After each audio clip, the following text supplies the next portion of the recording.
আমরা অনেক সময় যেন জেনে শুনে না জেনে শুনে মানুষকে বড় কষ্ট দিয়ে ফেলি।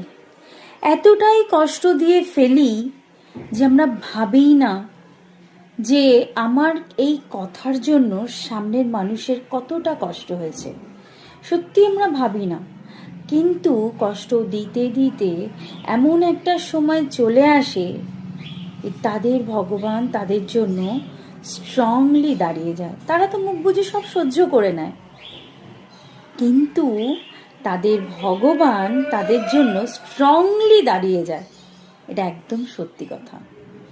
এরকম স্কুলে কোনো ছোট্ট বাচ্চা যাকে দেখতে একদম সুন্দর নয়, জানো, একদম সুন্দর নয়, টিচাররা প্রত্যেকটা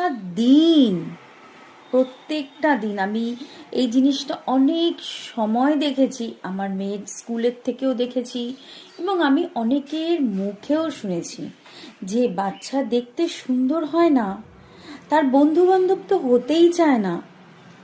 প্লাস স্কুলের যে টিচাররা থাকে না, তারাও সবাইকে সব কিছুভাবে কথা বলছে, কিন্তু তাদেরকে সেরকমভাবে পাত্তাও দেয় না।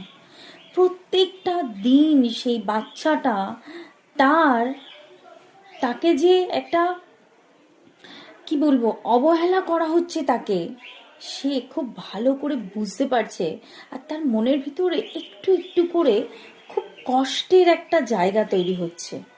এবার ভাবো সেই বাচ্চাটা সে যেরকমই রূপ নিয়ে জন্মগ্রহণ করেছে, সেটা তো তার ভগবান তাকে পৃথিবীতে এনেছে, তাই না?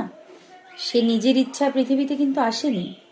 সে যে খোলসটা পরে পৃথিবীতে এসছে, যে কস্টিউমটা পরে পৃথিবীতে এসছে, সেটা তার ওপরবেলা তাকে দিয়েছে। কিন্তু তার ভেতরে কোনো ভগবান রয়েছে, তার ভেতরে কোনো প্রভু রয়েছে যে তাকে স্ট্রংলি সাপোর্ট করবে।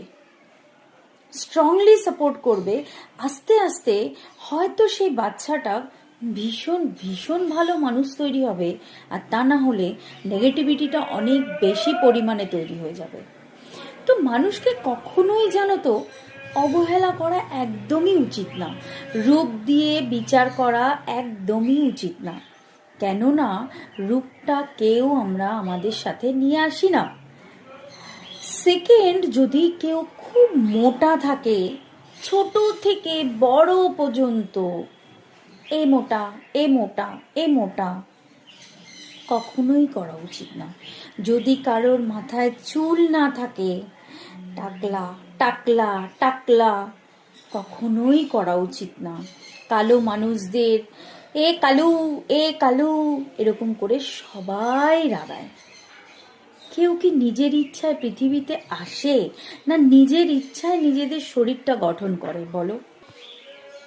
এটাই হচ্ছে মেন কথা, যে আমরা জানিও না, হয়তো আমাদের ক্ষণিকের আনন্দের জন্য তার পিছনে লাগি, কিন্তু একদমই উচিত না। এরকম করলে হয়তো একটা সময়ের পর আমরা বুঝতে পারবো, কিন্তু যার সাথে করছি কিন্তু সে জীবনে কোনো দিন ভুলবে না। যাই হোক, ছোট্ট ভিডিও দিলাম, বেশি বড় দিলাম না, কেননা বেশি আমার কাছে জ্ঞান নেই। আমার যতটুকু ইচ্ছা হয় আমি তোমাদের সাথে শেয়ার করার চেষ্টা করি। টাটা, বাই বাই, সবাই ভালো থেকো, সুস্থ থেকো, এবং আমার ভিডিওটা ভালো লাগলে অবশ্যই একটা লাইক করো। টাটা।